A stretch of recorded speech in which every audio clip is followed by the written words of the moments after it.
Country delight buffalo milk start చేసాము. First పిల్లలకి ఇచ్చినప్పుడు కానీ, మేము పెరుగు తిన్నప్పుడు కానీ, మేము చిన్నప్పుడు తిన్న ఓల్డెన్ డేస్ గుర్తొచ్చాయి మాకు. మీగడ కూడా పాలు కాచాక మీగడ బాగా రావడం, అప్పుడు మా చిన్ననాటి రోజులు గుర్తొచ్చాయి అన్నమాట. నాగేశ్వర్ గారు నమస్తే సార్. నమస్తే అండి. మెడికల్ కాలేజీల ప్రైవేటీకరణకు వ్యతిరేకంగా వైఎస్ఆర్ కాంగ్రెస్ పార్టీ ప్రజా ఉద్యమాన్ని స్టార్ట్ చేసింది. ఇవాళ జగన్ నర్సీపట్నం వెళ్తూ ఉన్నారు. తమ హయాంలో తెచ్చిన నర్సీపట్నం వైద్య కళాశాలను సందర్శించడానికి జగన్మోహన్ రెడ్డి టూర్ కి ప్లాన్ చేసుకున్నారు సార్. అయితే ప్రభుత్వం చెప్తోంది హద్దు మీరవద్దు అని చెప్పి. డీజీపీ హరీష్ కుమార్ గుప్తా కొన్ని వ్యాఖ్యలు చేశారు, కొన్ని కండిషన్స్ కూడా విధించారు. గీత దాటితే క్రిమినల్ చర్యలు ఉంటాయి, హద్దు మీరితే ఇచ్చిన అనుమతి దానంతట అదే రద్దు అవుతుంది అని చెప్పి కూడా హరీష్ కుమార్ గుప్తా స్పష్టం చేశారు. దాంతోపాటు పోలీసులు ఈ పర్యటనలో జీరో టాలరెన్స్ విధానాన్ని అనుసరిస్తారు అని కూడా ఆయన స్పష్టం చేశారు సార్. అండ్ చాలా కండిషన్స్ ఉన్నాయి, అవి మీకు చెప్తాను. ఒక 18 నిబంధనలతో అనుమతులు ఇచ్చారు. కాన్వాయ్లో 10 వాహనాలకు మాత్రమే అనుమతి ఉంది. ప్రజలకు ట్రాఫిక్ ఇబ్బందులు తలెత్తకుండా చూసుకోవాల్సిన అవసరం ఉంది. నిర్దేశిత మార్గంలోనే వెళ్ళాలి. అలా నిర్దేశించిన మార్గంలో కాకుండా వేరే మార్గంలో వెళ్ళినా, వాహన శ్రేణిని దారిలో ఎక్కువ సార్లు ఆపినా, భారీగా జన సమీకరణ చేసినా ఖచ్చితంగా మేము ఈ పర్యటనకు ఇచ్చిన అనుమతిని రద్దు చేస్తాము అని చెప్పి డీజీపీ చెప్తూ ఉన్నారు సార్. ఏంటి సార్ ఇన్ని కండిషన్స్ ఏంటి నాగేశ్వర్ గారు? ఇప్పుడు ఆ పదాలు జీరో టాలరెన్స్, అద్దె మీరితే అనుమతి దానంతదే రద్దు అవుతుంది, క్రిమినల్ చర్యలు తీసుకుంటాం, ఇది పోలీస్ బాస్ నుంచి రావాల్సిన మాటలు కాదు. ఇది ఒక రాజకీయ నాయకత్వం మాట్లాడచ్చు, తప్పలేదు. ఎందుకంటే పొలిటికల్ లీడర్షిప్ వేరు, బ్యూరోక్రసీ వేరు. కానీ పోలీస్ బాస్ యాంటిసిపేట్ చేస్తున్నాడు హద్దులు మీరుతారని, సో క్రిమినల్ చర్యలకు అవకాశం ఇస్తారని ఆయన యాంటిసిపేట్ చేసి మాట్లాడుతున్నాడు. విచిత్రమైన జీరో టాలరెన్స్. దేనికి జీరో టాలరెన్స్ అంటే ఒక ప్రదర్శన చేసుకునే హక్కు పట్ల జీరో టాలరెన్సా? తప్పనిసరిగా ట్రాఫిక్ అంతరాయం కలిగించకూడదు అన్నది కరెక్ట్ కండిషన్. ఏ రకమైన పబ్లిక్ ఆర్డర్కు డిస్టర్బెన్స్ ఉండకూడదు, పబ్లిక్ సేఫ్టీకి భంగం వాటిల్లకూడదు అనేది చాలా కీలకం. రాజకీయ ర్యాలీలో ఆ జాగ్రత్తలు తీసుకోవాల్సింది. ఇటీవల మనం విజయ్ పర్యటన చూసాం. ఆ మాటకొస్తే చంద్రబాబు నాయుడు ప్రతిపక్ష నేతగా ఉన్నప్పుడు మీటింగ్లో తొక్కిసలాట్లో చనిపోయిన ఉదాహరణలు కూడా చూసాం. సో అవి జరగకుండా అవసరమైన చర్యలు తీసుకోవడంలో తప్పులేదు. కానీ రైట్ టు ప్రొటెస్ట్ అనేది రాజ్యాంగం ఏం చెప్తోంది? ఇప్పుడు డీజీపీ ఇచ్చేటువంటి వరం కాదు ఇది రైట్ టు ప్రొటెస్ట్. అది చంద్రబాబు నాయుడు ప్రతిపక్ష నేతగా ఉన్నప్పుడు నేను ఇదే చెప్పాను. అప్పుడు జగన్మోహన్ రెడ్డి ప్రభుత్వం నిర్బంధ ధోరణిలో మాట్లాడినప్పుడు అదే చెప్పాను. ఇప్పుడు జగన్మోహన్ రెడ్డి ప్రతిపక్ష నేతగా ఉన్నా అదే చెప్తున్నాను. ఇప్పుడు ప్రతిపక్ష పార్టీ నేతగా, అంటే అధికారిక గుర్తింపు లేదు కనుక అప్పుడైనా ఇప్పుడైనా నా స్టాండ్ ఒకటే, right to protest and freedom to restrict. Right to assemble అంటే ఒక సమావేశం కావడం, ఒక ప్రదర్శన తీయడము, ఒక నిరసన తెలపడం అనేది భారత రాజ్యాంగం ఇచ్చిన ఫండమెంటల్ రైట్. పోలీస్ ఇచ్చేటువంటి వరం కాదు, రాయితీ కాదు. ఇప్పుడు డీజీపీ భాష చూస్తే అదేదో రాయితీలాగా మాట్లాడుతున్నారు. సో అందువల్ల ప్రజలకు ఉండేటువంటి, ప్రజలకు ఇన్కన్వీనియన్స్ కలిగించకూడదన్నది నిజం. దాంట్లో ఎలాంటి అభ్యంతరము లేదు. ఎట్టి పరిస్థితుల్లో ప్రజలకు ఇన్కన్వీనియన్స్ విధించకూడదు. కానీ ఎంతమంది రావాలని మేమే పరిమితులు చెప్తాము అనేది ప్రజాస్వామ్యంలో సరైనది కూడా కాదు. ఇప్పుడు నిజంగానే ప్రభుత్వం చెప్తుంది 1000 మంది రావాలని, 1,00,000 మంది వస్తారు. అప్పుడు ఏం చేస్తారు? ప్రజలందరూ పైన కేసులు పెడతారా? ఈ ఇన్సిడెంట్లో కాదు. ఇప్పుడు జగన్మోహన్ రెడ్డి 1,00,000 మంది వస్తారని చెప్పడం లేదు. ఒక హైపోథెటికల్ సిచ్యువేషన్, 1000 మందికి అనుమతిస్తారు, 1,00,000 మంది వస్తారు. అప్పుడు ఏం చేస్తారు? 1,00,000 మంది పైన అయితే కాల్పులు జరపరు, వారిని అరెస్టులు చేయరు కదా. కావాలంటే ఆర్గనైజర్స్ పైన క్రిమినల్ కేసులు పెట్టచ్చు. అందువల్ల పోలీసుల పని ఏంటంటే రిస్ట్రిక్ట్ చేయడం కాదు. పోలీసుల పని ఫండమెంటల్ రైట్ను ఫెసిలిటేట్ చేయాలి. ఎందుకంటే ఇది ఒక్క కేసు కాదు. మన దేశంలో ఏ ఫండమెంటల్ రైట్ అబ్సల్యూట్ కాదు. నా ఇష్టం వచ్చినట్టు వాహనాలతో, నా ఇష్టం వచ్చినట్టుగా రోడ్డు మీద ఆపుకుంటూ ప్రజలకు ఇబ్బంది కలిగించే రీతిలో మేము వెళ్తామని జగన్మోహన్ రెడ్డికి అనే హక్కు లేదు, అందులో అనుమానం లేదు. అదే సమయంలో మేము చెప్పినట్టే మీరు ప్రవర్తించాలి అని ఒక బెదిరింపు ధోరణిలో పోలీస్ చీఫ్ మాట్లాడడం కూడా సరైనది కాదు. మనకు అర్థం కావాల్సింది అంటే దయచేసి పోలీస్ చీఫ్ కూడా ఈ జడ్జిమెంట్ సుప్రీంకోర్టు ఇచ్చిన కొన్ని జడ్జిమెంట్లు బహుశా ఆయనకు తెలియంది కాదు, చాలా అనుభవజ్ఞుడైన పోలీస్ అధికారులకు తెలియకుండా ఉండదు.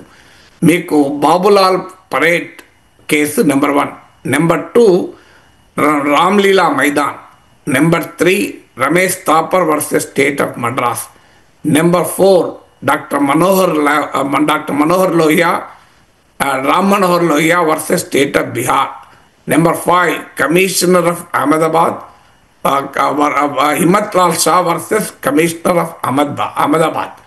ఇలాంటి అనేక కేసుల్లో సుప్రీంకోర్టు చాలా స్పష్టంగా ప్రజలకు ఉండే హక్కు ఏంటి, రాజ్యానికి నియంత్రించే అధికారం ఏంటి అని నిర్వచించింది. ఉదాహరణకు క్లియర్గా చెప్పింది బాబులాల్ పరేడ్ కేసులో ఏంటంటే నీవు యాంటిసిపేట్ చేసి రిస్ట్రిక్షన్ విధించవచ్చు, కానీ the problem should be genuinely apprehended అన్నది. అంటే లాఫుల్ అసెంబ్లీ నిరసన తెలపడం అనేది రాజ్యాంగం ఇచ్చిన ప్రాథమిక హక్కు. ఆయుధాలు లేకుండా ప్రదర్శనలు జరపడం అనేది రాజ్యాంగం ఇచ్చిన హక్కు. అందువల్ల లాఫుల్ ప్రొటెస్ట్ను మీరు ఆపే సమయంలో genuine fear to law public order disturb అవుతుంది అనే దానిపైన ఖచ్చితమైన సమాచారం ఉంటేనే ఆంక్షలు పెట్టాలి అని. మీకు Ramesh Thapar versus state of Madras, అలాగే ఇతర రామ్ మనోహర్ లోహియా ఇలాంటి కేసుల్లో ఇప్పుడు నేను చెప్పిన కేసులన్నింటిలో ఒక్కొక్క జడ్జిమెంట్ కాలం సమయం పడుతుంది కనుక నేను సమ్మరైజ్ చేసి చెప్తున్నాను. సో ఈ జడ్జిమెంట్లో చెప్పింది ఏంటంటే, ఒకటి ఎమర్జెంట్ సిచ్యువేషన్ ఉండాలి, అంటే అత్యవసరమైన పరిస్థితుల్లో మాత్రమే నియంత్రించాలి. ఈవెన్ సెక్షన్ 144 కూడా ఇష్టారాజ్యంగా పెట్టకూడదు. తర్వాత imminent clear danger to public order ఉండాలి. పబ్లిక్ ఆర్డర్కు స్పష్టమైన తక్షణమైన ప్రమాదం ఉండాలి, అప్పుడు మాత్రమే ఆంక్షలు పెట్టచ్చు. Public order and law and order వేరు వేరు అని చెప్పింది. The degree of difference should be treated as a kind అని, అంటే డిఫరెంట్ కైండ్ అని చెప్పింది. అంటే చిదురుమదురు శాంతి భద్రతల ఘటనల్ని కూడా పబ్లిక్ ఆర్డర్గా భావించకూడదు అన్నది. అండ్ పబ్లిక్ ఆర్డర్గా అంటే ప్రజా జీవితం అల్లకల్లోలమై కకావికలమయ్యే పరిస్థితిని ఉంటే దాన్ని పబ్లిక్ ఆర్డర్ అంటారు. సో ఫండమెంటల్ రైట్స్ను రిస్ట్రిక్ట్ చేసే అధికారం, సహేతుకమైన ఆంక్షలు రీజనబుల్ రెస్ట్రిక్షన్స్ విధించే అధికారం రాజ్యానికి ఉన్నప్పటికీ ఆ అధికారాన్ని అత్యంత అరుదుగా అత్యవసర పరిస్థితుల్లోనే ఉపయోగించాలి. అది టెస్ట్ ఆఫ్ రీజనబుల్నెస్, సహేతుకత అనే పరీక్షకు నిలబడి ఉండాలి. ఇది సుప్రీంకోర్టు ఇచ్చిన తీర్పుల సారాంశం. సో ఇప్పుడు చెప్పండి, పోలీస్ చీఫ్ చేసిన వ్యాఖ్యలు ఈ సుప్రీంకోర్టు తీర్పుల స్ఫూర్తికి లోబడి ఉందా అనేది మనం అంచనా వేయాలి. ఖచ్చితంగా జగన్మోహన్ రెడ్డి నేను ఇష్టం వచ్చినట్టుగా ర్యాలీ చేస్తాను, ప్రజా జీవితానికి ఇబ్బంది కలిగిస్తాను, నా రాజకీయ బల ప్రదర్శనకు సమాజం హోస్టేజ్ కావాలి అంటే తప్పే. జగన్మోహన్ రెడ్డికి హక్కేమీ లేదు. జగన్మోహన్ రెడ్డికి నిరసన తెలిపే హక్కు ఎంత ఉందో ప్రజలకు కూడా హక్కులు ఉంటాయి. రోడ్ ఒక్క జగన్మోహన్ రెడ్డిదో వైసీపీదో కాదు కదా, రోడ్ ఇదే పబ్లిక్ రోడ్, ప్రజలకు కూడా అంత ఎలాంటి నష్టం జరగద్దు. అందువల్ల ఆ రకమైన ఆంక్షలు ఉండాలి. కానీ zero tolerance to right to protest ఉండదు. జీరో టాలరెన్స్ ఎప్పుడు వస్తుంది? నిజంగానే అన్రూఢి బిహేవియర్ ఉండి పబ్లిక్ ఆర్డర్కు ప్రమాదం ఏర్పడితే ఖచ్చితంగా జీరో టాలరెన్స్ ఉండాలి. కానీ పొలిటికల్ ర్యాలీస్ పట్ల జీరో టాలరెన్స్ ఉండకూడదు. అది ప్రజాస్వామ్యం అనిపించుకోదు. అది ఎవరి అధికారంలో ఉన్నా నా స్టాండ్ ఇది. అన్ఫార్చునేట్లీ రాజకీయ పార్టీలు ఏమవుతాయంటే, వాళ్ళు అధికారంలో ఉన్నప్పుడేమో పోలీస్ భాష మాట్లాడతారు, వాళ్ళు ప్రతిపక్షంలో ఉంటే ప్రజాస్వామిక భాష మాట్లాడతారు. ఇప్పుడు చంద్రబాబు నాయుడు పర్యటనల సమయంలో జగన్మోహన్ రెడ్డి ముఖ్యమంత్రిగా ఉన్నప్పుడు జగన్మోహన్ రెడ్డి పోలీస్ భాష మాట్లాడాడు, చంద్రబాబు నాయుడు ప్రజాస్వామిక భాష మాట్లాడాడు.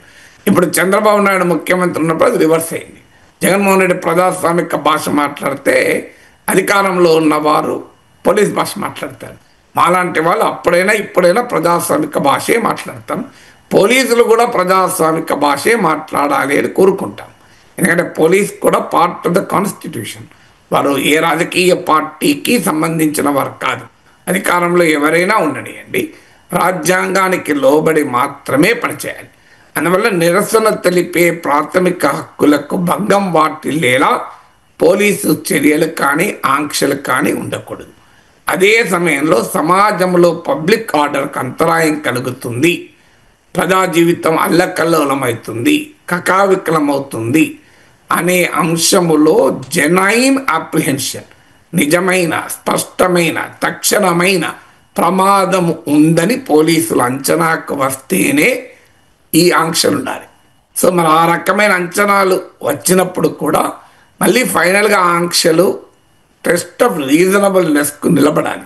ఆర్టికల్ 19 యొక్క సారాంశం నేను చెప్పేది. మీరు ఆక్స్ఫర్డ్ హ్యాండ్బుక్ ఆఫ్ కాన్స్టిట్యూషన్ అని ఒక అద్భుతమైన పుస్తకం ఉంటుంది. దాంట్లో రాజ్యాంగంలో ఏం చెప్పారన్నదే కాకుండా సుప్రీంకోర్టు తీర్పుల సారాంశం కూడా ఉంటుంది. నేను I'm just quoting from the Oxford handbook of the కాన్స్టిట్యూషన్లో ఇచ్చినటువంటి ఈ తీర్పుల సారాంశాన్ని మీ ముందు పెడుతున్నాను. సో అందువల్ల జగన్మోహన్ రెడ్డికి ఉండేటువంటి పరిమితులు ఉంటాయి, పోలీసులకు ఉండే పరిమితులు కూడా ఉంటాయి. రాజ్యానికి మాత్రమే హక్కులు ఉండవు, పౌరునికి కూడా హక్కులు ఉంటాయి. దీన్ని గుర్తించి ఇరుపక్షాలు మలుచుకోవాలి. నేను ప్రజాస్వామ్యంలో నా ఇష్టం, నాకు హక్కు ఉంది కనుక నేను ప్రజా జీవితానికి అంతరాయం కలిగినా నా ఇష్టం వచ్చినట్టు ర్యాలీలు జరుపుతామనే హక్కు వైసీపీకి లేదు, జగన్మోహన్ రెడ్డికి లేదు. అదే సమయంలో ఒక రాజకీయ పార్టీకి, ఒక రాజకీయ నాయకునికి నిరసన తెలిపేటువంటి హక్కు ప్రాథమిక హక్కు. దాన్ని గౌరవించాలి. దాన్ని అత్యంత అరుదైన సందర్భాల్లో మాత్రమే, అత్యవసర పరిస్థితుల్లో మాత్రమే నియంత్రించాలి అనే భావన పోలీసులకు కూడా ఉండాలి. ఎందుకంటే నేను చట్టసభలో సభ్యుడిగా ఉన్నాను, 8 ఏళ్ళు లా మేకర్గా ఉన్నాను, నేషనల్ పోలీస్ అకాడమీలో 15 ఏళ్ళు పాఠాలు చెప్పాను. సో అందువల్ల అటువైపు ఇటువైపు అనుభవంతో చెప్తున్నాను. చట్టాలు చేసిన చట్టసభలో సభ్యుడిగా పోలీసు ఉన్నతాధికారులతో సహా ఐపీఎస్ ప్రొబేషనర్లకు పాఠాలు చెప్పిన ఒక ఆచార్యునిగా, ఒక ప్రొఫెసర్గా నాకున్న అనుభవంతో చెప్తున్నాను. ఈ రెండింటి మధ్య బ్యాలెన్స్ చేయాలి. జగన్మోహన్ రెడ్డికి బాధ్యత ఉంటుంది, ప్రజా జీవితానికి అంతరాయం కలగకుండా, పబ్లిక్ ఆర్డర్ దెబ్బతినకుండా, సమాజానికి లీస్ట్ ఇన్కన్వీనియన్స్ అయ్యే రీతిలో జగన్మోహన్ రెడ్డి ర్యాలీ నిర్వహించాలి.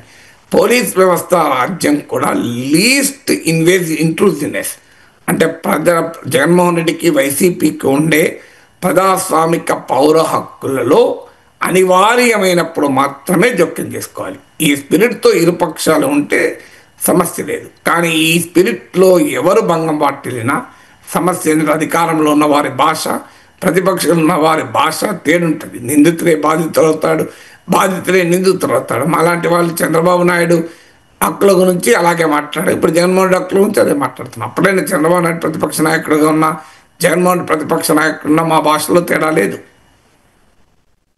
Right sir. అంటే అధికారంలో జగన్మోహన్ రెడ్డి ఉండగా మెడికల్ కాలేజీల నిర్మాణాలని ఆపేసి ఇప్పుడు రాద్ధాంతం చేస్తూ ఉన్నారు అంటూ కూటమి నేతలు జగన్ మీద విమర్శలు చేస్తూ ఉన్నారు సార్. అంటే అధికారం పోయిన తర్వాత జగన్ ప్యాలెస్లకు మాత్రమే పరిమితం అవుతూ ఉన్నారు. జనాలకు మొహం చూపించడానికి కూడా ఆయనకి మనసు రావడం లేదు అని చెప్పి పదే పదే విమర్శలు చేస్తూ ఉంటారు కూటమి నేతలు.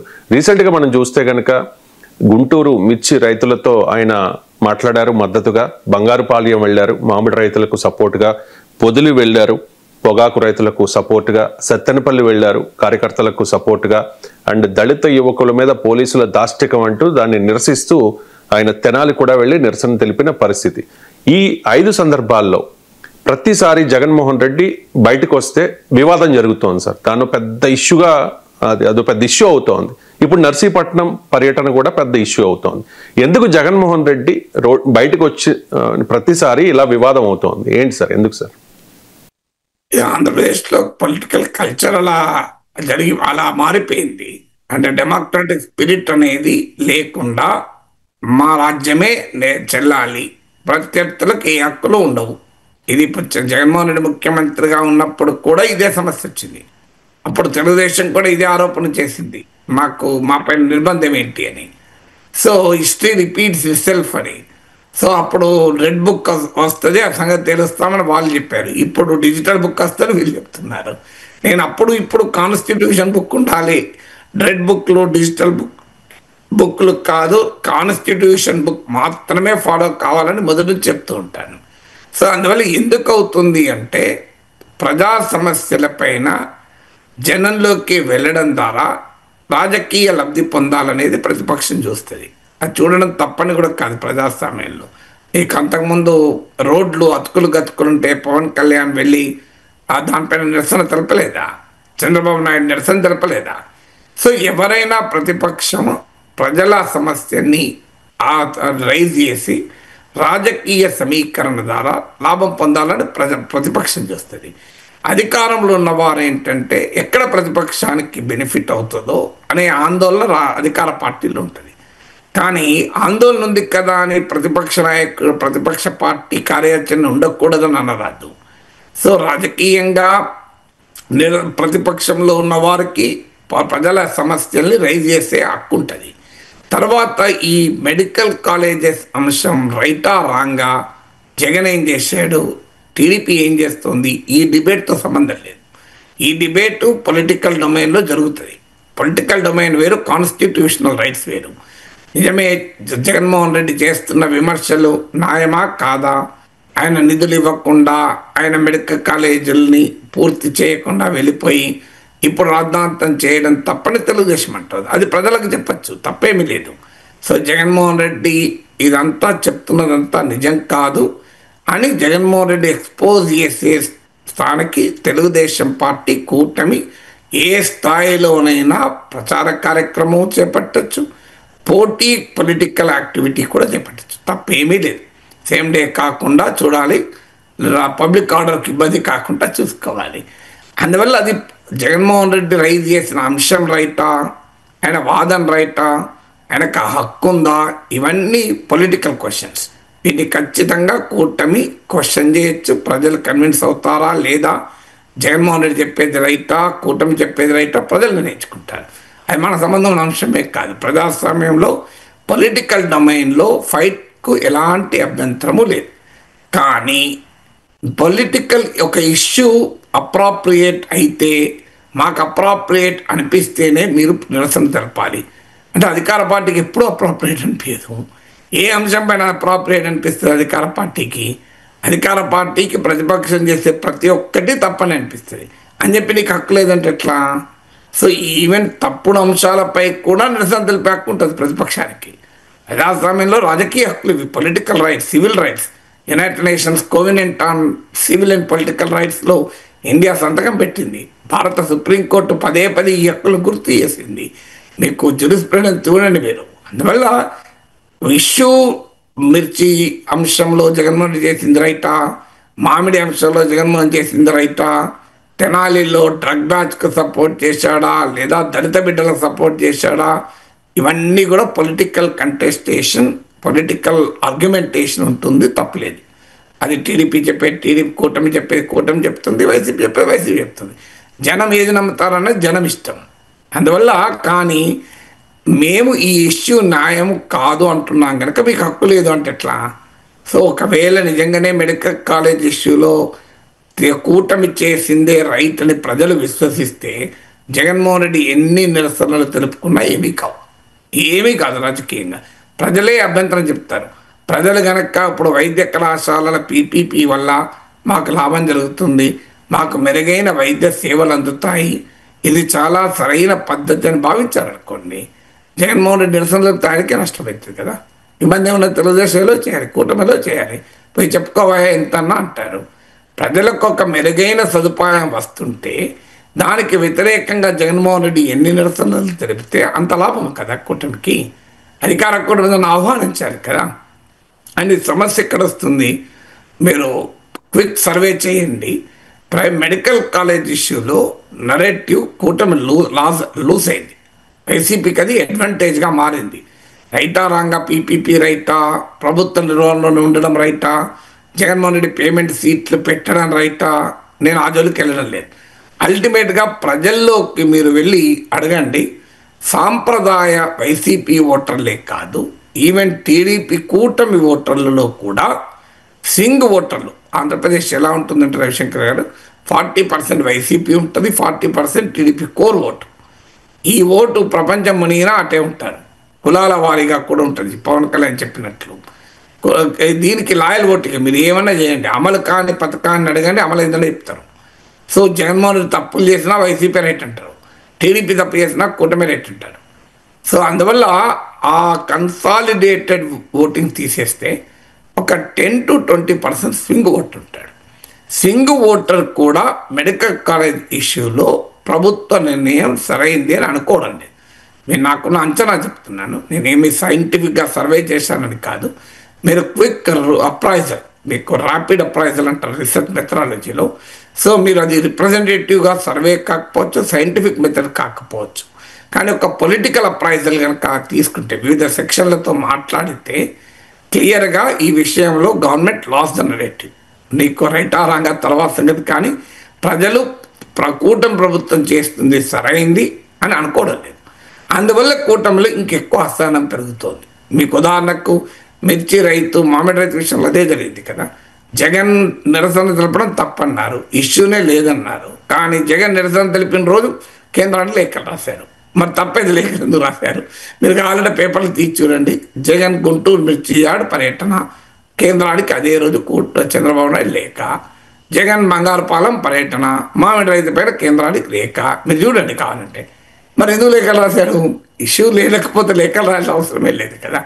అందువల్ల ఇష్యూ జనైన్ అయినప్పుడే ప్రభుత్వంలో అసహనం పెరుగుతుంది. ఎందుకంటే ప్రజలు తీవ్రంగా ఉంటారు, ప్రజలు ఎక్కడ కన్విన్స్ అవుతారేమోనని. పొలిటికల్ డొమైన్లో తామే స్ట్రాంగ్ ఉంటే పొలిటికల్ కంటెస్టేషన్లో, రాజకీయ వాద ప్రతివాదాల్లో తమ వాదనే ప్రజలు నమ్ముతుంటే భయం ఏంటిగా?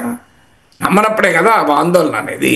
నిజంగానే కూటమికి నమ్మకం ఉంటే, మేము చెప్పేది రైట్, పీపీపీ రైట్ అని ప్రజలు విశ్వసిస్తున్నారు అంటే ఇక ప్రాబ్లం ఏంటి? జగన్ ఏమైనా చేసుకోండి, ఏమవుతుంది? ఇట్లాంటి 100 చేసుకొని ఏమీ కాదు.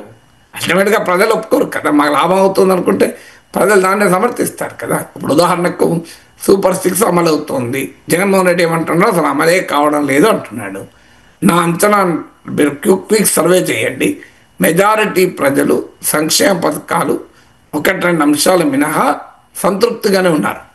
మరి ఈ జగన్మోహన్ రెడ్డి ఎంత గోల చేసినా, అల్లరి చేసినా, సూపర్ 6 ఇస్ అ ఫెయిల్యూర్ అని ఎంత చెప్పినా ప్రజలు ఒప్పుకోరు. కానీ ప్రజల అనుభవంలో పెన్షన్లు పెరిగాయి, అన్నదాత స్కీమ్ వచ్చింది, అమ్మకు తల్లికి వందనం వచ్చింది, వాహన మిత్ర ఆటో డ్రైవర్లకు డబ్బులు వచ్చాయి. ఇవన్నీ అనుభవం కదా. ఉచిత మహిళలకు ఉచిత రవాణా వచ్చింది, ఇవన్నీ అనుభవం కదా. అనుభవం అయినాక ఏమంటారు? కానీ అదే సమయంలో మీకు నిరుద్యోగం భృతి, ఉద్యోగాల కల్పన, ఇలాంటి విషయాల్లో ఇంకా ప్రజలు అసంతృప్తి ఉన్నారు. అందువల్ల కానీ జగన్మోహన్ రెడ్డి ఏమంటాడు, అసలు మొత్తం అసంతృప్తే, చంద్రబాబు నాయుడు నమ్ముతలేదు అంటారు. అది నిజం కాదు. సో అందువల్ల ప్రజలు ఏమనుకుంటున్నారు అనేది పాయింట్. ఇప్పుడు మీరు ఉచిత రవాణా అమలు కావడం లేదని చెప్పి నిరసన తెలపమనండి, సూపర్ 6 అమలు కావడం లేని ప్రజల్లో ట్రాక్షన్ ఉండదు. ఎందుకంటే సూపర్ 6లో కొన్ని అమలు కాకపోయినా కొన్ని ఓవరాల్గా అమలవుతున్నాయనే భావనలోనే ప్రజలు ఉన్నారు. అందువల్ల ప్రజల సంతృప్త స్థాయిని జగన్మోహన్ రెడ్డి పర్యటనలు మార్చవు. జగన్మోహన్ రెడ్డి పర్యటన వల్ల ప్రజలు ఆల్రెడీ సంతృప్తితో ఉంటే ఎందుకు మారుతారు? అందువల్ల అధికారంలో ఉన్నవారు భయపడాల్సింది లేదు. ఒక రకంగా చెప్పాలంటే మీడియాను, మాలాంటి విమర్శకుల్ని, ప్రతిపక్ష కార్యాచరణ అధికార కూటమికి లాభం. ఎందుకంటే అవి warning signals of an impending crisis అంటారు అమర్త్య సేన్. రాబోయే సంక్షోభ ప్రమాద గంటికల్ని ముందే చెప్తాం. చెప్పినప్పుడు దాన్ని సరి చేసుకున్నారనుకోండి, అధికార కూటమికి లాభం. నాకు ఇప్పటికి గుర్తు, నేను ఎమ్మెల్సీగా పోటీ చేస్తానప్పుడు పీసీసీ అధ్యక్షుడిగా స్వర్గీయ డి శ్రీనివాస్ ఉండే. సరే ఇట్లా నేను పోటీ చేస్తున్నాను, అన్ని పార్టీలను మద్దతు ఇవ్వమని అడుగుతున్నాను, ఇండిపెండెంట్గా పోటీ చేస్తున్నాను, మీ పార్టీతో సహా అన్ని పార్టీలు అడుగుతున్నాను అన్నాను. అడిగితే మా పార్టీ ఈ ఎన్నికల్లో మద్దతు ఎవరికి ఇవ్వదు, ఎన్నికల్లో పాల్గొనదు, కానీ మీలాంటి వాళ్ళు శాసన మండలి ఉంటే మాకు లాభం అన్నాడు. ఎలా అన్నా నేను, ఎందుకంటే మీరు ప్రశ్నిస్తే మేము దాన్ని సరి చేసుకోవడానికి అవకాశం ఉంటుంది కదా అని. అంటే అది ఆ రకంగా అధికారంలో ఉన్న వారి యాటిట్యూడ్ ఉండాలి. ఒక బీజేపీ సీనియర్ నాయకుడు చెప్పాడు, సార్ మీకు ధన్యవాదాలు సార్ అన్నాడు. అదేంటయ్యా, నేను చాలా విమర్శిస్తుంటాను కదా అన్న. అందుకే ధన్యవాదాలు సార్ అన్నాడు. ఎందుకు అన్నా, సార్ మీరు విమర్శిస్తేనే కదా మా వాళ్ళు మాకు ఎప్పుడూ రైటే చెప్తారు. మీలాంటి వాళ్ళే కదా తప్పులు ఎత్తి చెప్పేది. వాటిని మేము సరి చేసుకున్నాం అనుకోండి, ప్రజలు మాతో ఉంటారు కదా అని అది రాజకీయ పరిపక్వత అనేది. అధికారంలో ఉన్నవారు ప్రతిపక్షం కార్యాచరణ, మీడియాలో వచ్చే వార్తలు, విశ్లేషకులు చేసే వ్యాఖ్యానాలు, వీటిని శత్రుపూర్వకంగా తీసుకోవాల్సిన అవసరం లేదు. ఇండికేషన్గా తీసుకొని సరి చేసుకున్నారనుకోండి, అది వాళ్ళకే లాభం కదా, అధికారంలో ఉన్న వారికి ఒక అడ్వాంటేజ్ కదా. పీపీపీ విధానంలో మెడికల్ కాలేజీల నిర్మాణానికి సంబంధించిన టెండర్ల ఖరారుపై స్టే ఇచ్చేందుకు హైకోర్టు నిరాకరించింది సార్. ఈ సందర్భంగా హైకోర్టు కొన్ని వ్యాఖ్యలు చేసింది.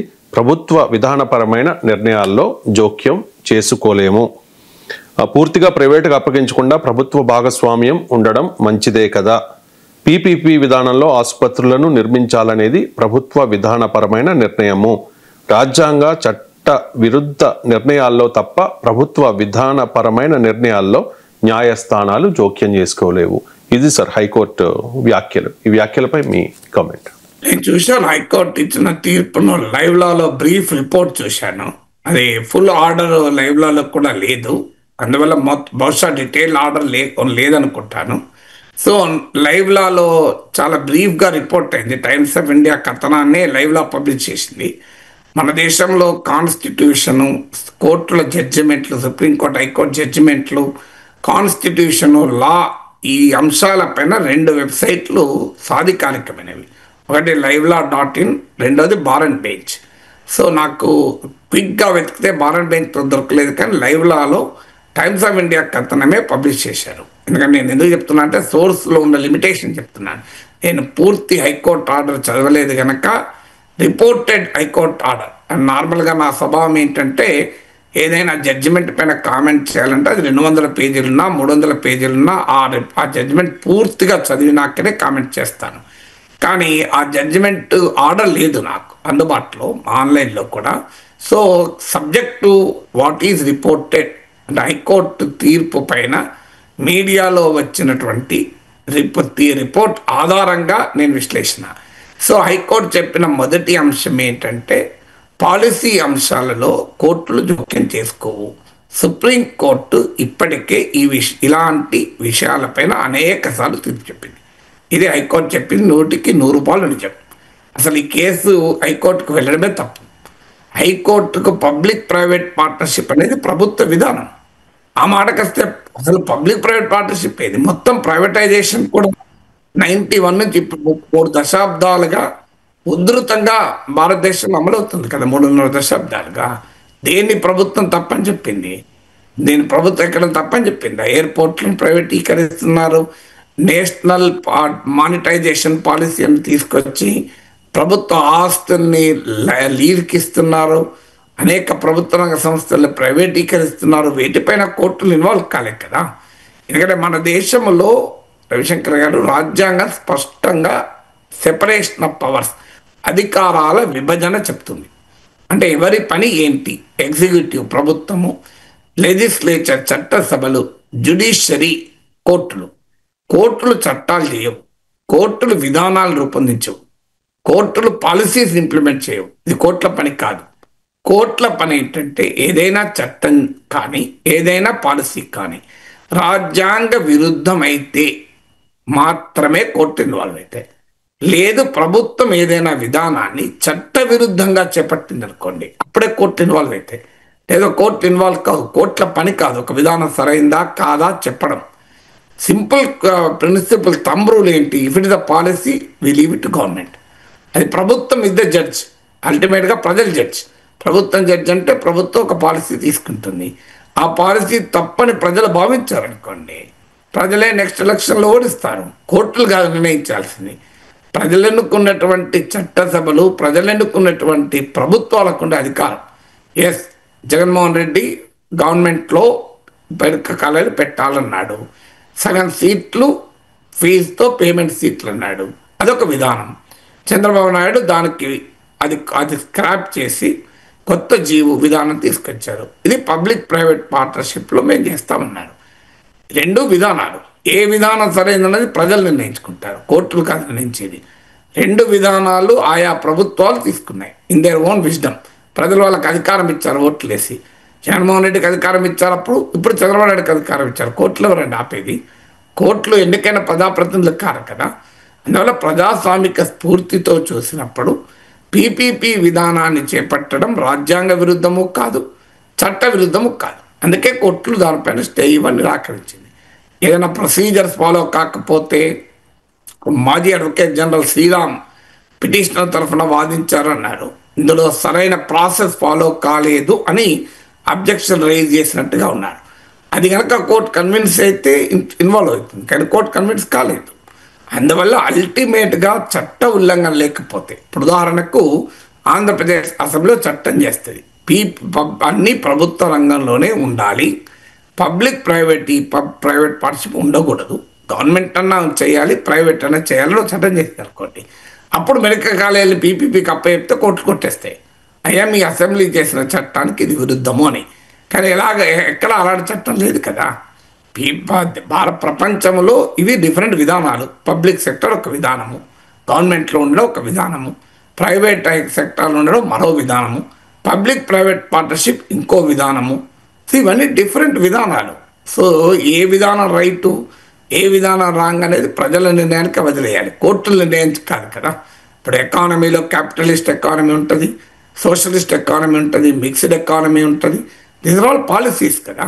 సో అందువల్ల ప్రభుత్వ విధానాల్లో కోర్టులు జోక్యం ఎప్పుడూ చేసుకోవు. అయితే నేను ఈ హైకోర్టు జడ్జిమెంట్లో ఒక ఆసక్తికరమైన అంశం రిపోర్ట్ అయింది. పీపీపీ ద్వారా ప్రభుత్వానికి నిధుల కొరత ఉండడం వల్ల పీపీపీ చేపట్టి ఉండవచ్చు, పీపీపీ ద్వారా మెరుగైన సేవలను అందిస్తామంటే అభ్యంతరం ఏంటి? ఇలాంటి పిటిషన్లు వేయడం ద్వారా పేద ప్రజలకు మెరుగైన సేవలు అందించే ప్రభుత్వ కార్యక్రమాన్ని అడ్డుకోవడం అవుతుంది అని కోర్టు కామెంట్ చేసినట్టుగా ఉంది. ఇది మాత్రం నాకు ఆశ్చర్యం వేసింది. అంటే పీపీపీ సరైన విధానం కోర్టు ఎలా చెప్తుంది? అంటే పీపీపీ ద్వారా ప్రజలకు మెరుగైన సేవలు అందుతాయని కోర్టు ఎట్లా చెప్తుంది? ఏ విచారణ లేకుండా ఏ హోదాలో చెప్తుంది కోర్టులు?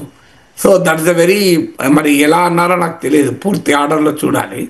అలా కనుక అని ఉంటే క్లియర్గా చెప్తున్నాను, గౌరవ న్యాయస్థానం తీర్పును ప్రశ్నించే హక్కు పౌరునిగా నాకుంటుంది, కానీ ఆ జడ్జిలకు మోటివ్స్ అట్రిబ్యూట్ చేయకూడదు. So with all humility, with all humbleness, high court కనుక అలా అని ఉంటే నా అభిప్రాయం ఏంటంటే that is not the business of the court. PPP మంచి విధానము, పీపీపీ చెడ్డ విధానము అని హైకోర్టు సర్టిఫికెట్ ఇచ్చే అవకాశమే ఉండదు. దట్ ఈజ్ హైకోర్టు చెప్పింది కదా, పాలసీ అంశాల్లో మేము జోక్యం చేసుకోమని. మన జోక్యం చేసుకున్నప్పుడు ఇది మంచి విధానము, ఇది మెరుగైన సేవలు అందుతాయి, పీపీపీ ద్వారా మెరుగైన సేవల్ని అడ్డుకోవడమే అవుతుంది, ఎలా చెప్పగలుగుతారు? So that is not the business of the courts. ఒక పాలసీ మంచిదా చెడ్డదా కోర్టులు ఎట్లా డిసైడ్ చేస్తాయి? అయినా ఏ పాలసీ మంచిది, ఏ పాలసీ చెడ్డది అనేది కాన్స్టెంట్గా ఉండదు. మనం కొన్ని దశాబ్దాల పాటు ప్రభుత్వ రంగమే మంచిది అనుకున్నాం, ఇప్పుడు కాదు ప్రైవేటీకరణ మంచిది అనుకున్నాం కొన్నేళ్ళు, లేదు పబ్లిక్ ప్రైవేట్ పార్ట్నర్షిప్ మంచిది అనుకుంటారు. ఇలా రకరకాల విధానాలపైన సమాజంలో మార్పులు వస్తూనే ఉంటాయి. ఒకప్పుడు ప్రైవేటైజేషన్ అంటే నేరం, ఇప్పుడు నేరం కాదు. ఒకప్పుడు అన్నీ గవర్నమెంటే చేయాలన్నది విధానం, ఇప్పుడు ఆ విధానం కాదు. ఒకప్పుడు క్యాపిటలిజం అంటే దోపిడీ, ఇప్పుడు క్యాపిటలిజం అంటే అభివృద్ధి. సో ప్రజల ఎకనామిక్ కాన్సెప్ట్ మారుతాయి. రాజ్యాంగంలో సోషలిస్ట్ అన్న పదం చేర్చాలన్నప్పుడు అంబేద్కర్ చెప్పిన మాట ఇదే, ఫ్యూచర్ ఎకనామిక్ ఆర్గనైజేషన్ ఎలా ఉండాలి అనేది మనం ఇప్పుడే డిసైడ్ చేయకూడదు, అది ప్రజలకే వదిలివేయాలి. ఏ రకమైన సోషల్ అండ్ ఎకనామిక్ ఆర్గనైజేషన్ ఉండాలో ఇప్పుడు మనం చెప్పకూడదు. ఇప్పుడు మనం సోషలిస్ట్ అనేది మంచిది అనుకుంటున్నాం, రేపు ప్రజలు ఇది మంచిది కాదనుకోవచ్చు. We leave it to the people అన్నాడు అంబేద్కర్. అందువల్ల పీపీపీ అనే విధానం సరైంది అని తెలుగుదేశం కూటమి అనుకోవచ్చు, సరైనది కాదని ఇంకోరు అనుకోవచ్చు, ప్రజలు కూడా ఇప్పుడు సరైనది అనుకోవచ్చు, రేపు సరైనది కాదనుకోవచ్చు. అవన్నీ పబ్లిక్ డొమైన్లో వదిలేయాలి తప్ప courts cannot decide what is good public policy, what is bad public policy అనేది కోర్టుల పని కాదు. What is constitutional, what it is unconstitutional, what is legal, what is illegal, ఇంతవరకే కోర్టులు తేల్చాల్సినవి. కోర్టుల పని కాదు what is good public policy, what is bad public policy, అది పబ్లిక్ పాలసీ ఎక్స్పర్ట్ తేల్చాలి. ఇట్లా రాజకీయ పార్టీలు మాట్లాడుకోవచ్చు, ఫైనల్గా ప్రజలు నిర్ణయిస్తారు ఆ పబ్లిక్ పాలసీ రైటా రాంగా అనేది. ముంబై ఉగ్ర దాడుల తర్వాత పాకిస్తాన్తో యుద్ధం చేద్దాం అనుకున్నాం. ఆ విషయాన్ని అప్పటి ప్రధాని మన్మోహన్ సింగ్తో కూడా చర్చించాను. కానీ అమెరికా ఒత్తిడి వల్ల యుద్ధం చేయలేకపోయాం, వెనక్కి తగ్గాం అని చెప్పి ప్రొఫెసర్ గారు రీసెంట్గా అప్పటి హోంమంత్రి చిదంబరం కొన్ని వ్యాఖ్యలు చేశారు కదా సార్. సో ఆ వ్యాఖ్యలపై ఇప్పుడు ప్రధాని మోదీ స్పందించారు. 26/11 దాడుల తర్వాత పాకిస్తాన్పై ఎందుకు దాడి చేయలేదు, దాడులు చెయ్యొద్దు అనే నిర్ణయం ఎవరిది అంటూ క్వశ్చన్ చేస్తూ ఉన్నారు. అండ్ ఉగ్రవాదుల్ని బలోపేతం చేసింది, ఉగ్రవాదంపై పోరాటాన్ని బలహీనపరిచింది కాంగ్రెస్ అని ఆరోపిస్తూ ఉన్నారు. అండ్ కాంగ్రెస్ ఈ విషయం మీద ప్రజలకు సమాధానం చెప్పాలని కూడా మోదీ డిమాండ్ చేస్తూ ఉన్నారు. Byte please. कांग्रेस को ये बताना होगा कि वो कौन था जिसने विदेशी दबाव में फैसला लिया, जिसने मुंबई की देश की भावना से खिलवाड़ किया। और देश को ये जानने का हक है कांग्रेस की इस कमजोरी ने आतंकवादियों को मजबूत किया, देश की सुरक्षा को कमजोर किया, जिसकी कीमत देश को बार बार जाने गंवा कर चुकानी पड़ी। साथियों, हमारे लिए देश और देशवासियों की सुरक्षा से बढ़कर कुछ भी नहीं है। आज का भारत दमदार जवाब देता है। आज का भारत घर में घुसकर मारता है। సార్, ఉగ్రవాదుల మీద పోరాటం చేయడంలో బలహీనపరిచింది, ఆ పోరాటాన్ని బలహీనపరిచింది కాంగ్రెస్ పార్టీ అనేది మోదీ ఆరోపణ. సార్ మీరేమంటారు? అంటే మోడీ పైన మరి కాంగ్రెస్ ఆరోపణలు చేస్తున్నప్పుడు కాంగ్రెస్ పైన మోడీ ఆరోపణలు చేసి హక్కుంటుంది కదా. ఇప్పుడు ఉదాహరణకు ఆపరేషన్ సింధూర్ ఎవరు ఆపారు? ట్రంపే ఆపించాడు. ట్రంప్ ఒత్తిడితోనే మోడీ ఆపాడు, మోడీ భయపడ్డాడు, ఇవన్నీ కాంగ్రెస్ అంటోంది కదా. సో ట్రంప్ పదే పదే నేనే ఆపాను అని చెప్తుంటే భారత ప్రభుత్వం స్పష్టంగా కాదు అని చెప్తున్నా కాంగ్రెస్ పార్టీ ట్రంప్ చెప్పాడు గనక మోడీ సమాధానం చెప్పాలని అడగడం లేదా? సో అందువల్ల మాకు కాంగ్రెస్ పార్టీ ప్రశ్నించినప్పుడు మోడీ కూడా ప్రశ్నిస్తాడు కదా. నేను చిదంబరం అన్న రోజే మనం విశ్లేషించాం, Chidambaram Congress party self goal వేయడంలో చిదంబరం లాంటి నాయకులు సరిపోతారని. కాంగ్రెస్ పార్టీకి ఉన్న ప్రత్యేకత ఏంటంటే వేరేటోడు కొట్టాల్సిన అవసరం లేదు. కాంగ్రెస్ నాయకులే సుత్తులు, కొడవళ్ళు, రంపాలు, సబ్బళ్ళు, గొడ్డళ్ళు అన్ని పట్టుకున్న రోజు కాంగ్రెస్ పార్టీ అనే భవనాన్ని కూలగొడుతూ ఉంటారు. రాహుల్ గాంధీ, కాంగ్రెస్ పార్టీ, సోనియా గాంధీ దాన్ని మరమ్మతులు చేస్తూనే ఉంటారు. వాళ్ళేమో మరమ్మతులు బయట నుంచి చేస్తే లోపల నుంచి కొడుతుంటారు, వాళ్ళు లోపల నుంచి మరమ్మతులు చేస్తే బయట నుంచి కొడుతుంటారు. ఇది అలవాటు కాంగ్రెస్ పార్టీకి. కాంగ్రెస్ పార్టీకి కొత్త ఏమున్నది ఇది. సో అందువల్ల కాంగ్రెస్ రాజకీయాల్లో హత్యలు ఉండవు, ఆత్మహత్యలు ఉంటాయంటారు. ఇది కాంగ్రెస్ పార్టీకి 150% వర్తిస్తుంది. మిగతా పార్టీలకు కాస్త పర్సంటేజ్లో తక్కువ ఉండొచ్చు. కానీ అందువల్ల కాంగ్రెస్లో శశి థరూర్లు, సల్మాన్ ఖుర్షీలు, మనీష్ తివారీలు, ఇప్పుడు చిదంబరంలు వీళ్ళంతా ఒక వెలుగుతారు అధికారంలో ఉంటే. వీళ్ళు అధికారం కోల్పోయిన మరుక్షణమే వీళ్ళే పార్టీకి ఒక కంటకులుగా మారి ప్రతిపక్షాలకు ఆయుధాలు ఇస్తూ మా పార్టీని సాగొట్టండి అని ఆయుధాలు ఇస్తూ ఉంటారు. ఇలాంటి వాళ్ళు మేధావులు, మళ్ళీ మామూలు మేధావి కాదు. చిదంబరం హార్వర్డ్ లా స్కూల్లో చదివాడు. సో మేధా సంపత్తి ఎక్కువైపోయి ఇదే ప్రాబ్లం. సో అందువల్ల ఎవరైనా ప్రత్యర్థికి ఆయుధం ఇస్తే అందులో భారతీయ జనతా పార్టీ లాంటి కాన్షియస్ పార్టీ ఈ చిన్న అవకాశానికి కూడా బీజేపీ వదులుకోదు. అందులో నరేంద్ర మోడీ లాంటి చాలా powerful communicator, very sharp leader. So ఈ అసలు ఒకదాన్ని అనని దాన్ని అన్నట్టుగా చెప్పగలిగే సామర్థ్యం బీజేపీకి ఉంటుంది. మీకు ఉదాహరణకు సామ్ పెట్రోడ్ ఎన్నికల సమయంలో వెల్త్ ట్యాక్స్, ఆస్తి పన్ను అమెరికాలో ఉంది, అలాంటిది వేయాలి. ఇన్హెరిటెన్స్ ట్యాక్స్, వారసత్వ పన్ను అంటే దాన్ని మోడీ బీజేపీ ఎలా వక్రీకరించిందో చూశాం కదా. మీ మంగళసూత్రం పట్టుకపోయి ముస్లింలకు ఇస్తారట, మీ ప్లాట్లు తీసుకుపోయి ముస్లింలకు ఇచ్చేస్తారట, మీ భూములు తీసుకొని ఇచ్చేస్తారట అని. సో అనని దానిని petrol, wealth tax, inheritance tax అంటే ఏంటి? 100 కోట్లు 1000 కోట్లు ఉన్న వాళ్ళపైన వేసే పన్ను, మంగళసూత్రాలు తీసుకెళ్లే పన్ను కాదు అది.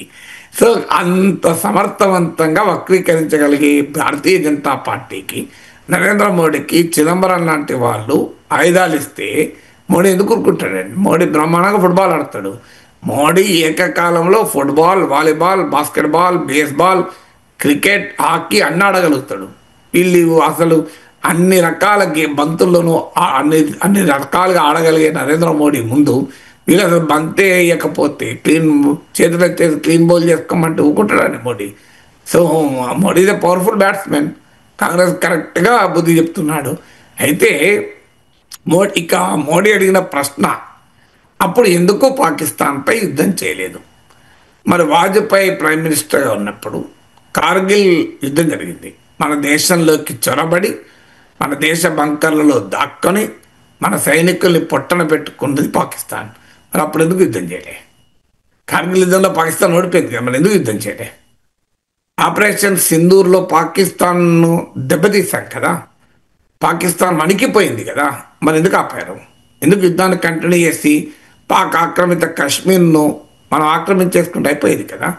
పీఓకేలో ప్రజలు తిరగబడుతున్నారు కూడా పాకిస్తాన్కు వ్యతిరేకంగా. మీకు అటు బలూచిస్తాన్లో ప్రజలు తిరగబడుతున్నారు, ఖైబర్ పఖ్తూన్వాలో ప్రజలు తిరగబడుతున్నారు. ఇంత అద్భుతమైన అవకాశం కదా, ఎందుకు వదులుకున్నాం మనం? మరి military clear battle field upper hand వచ్చింది కదా, మన చూర్ కరదియే కదా. మీకు మామూలు కాదు, 9 టెర్రరిస్ట్ ఇన్ఫ్రాస్ట్రక్చర్ని ఇంక్లూడింగ్ జైషీ మహమ్మద్, లష్కరీ తోయిబా లాంటి హెడ్ క్వార్టర్స్లను ధ్వంసం చేశాం. నూర్ ఖాన్, సర్గోదా లాంటి ఎయిర్ బేస్లను అటాక్ చేశాం. ఫీల్డ్ మార్షల్ అసీం మనీర్ దిగే ఎయిర్ బేస్ను కూడా అటాక్ చేశాం. మీకు పాకిస్తాన్ అణువాయుధాల భండాగారం వాకిట్లోకి వెళ్ళి పెరట్లోకి వెళ్ళి కొట్టాం. మరి ఎందుకు ఆపాము? ఇండోనేషియాలో ఇండియన్ ఎంబసీకి మిలిటరీ అటాచ్ చెప్పాడు, రాజకీయ పరిమితుల వల్ల మేము కొంత నష్టపోయాము అని కూడా చెప్పాడు. To political constraints we have lost అని చెప్పాడు. అంటే క్లియర్గా ప్రభుత్వం ఆంక్షలు పెట్టింది కదా ఆర్మీకి, మీరు ఎక్కడ దాకా మాత్రమే ఆగండి అని. ఎందుకు ఆపారు చెప్పండి?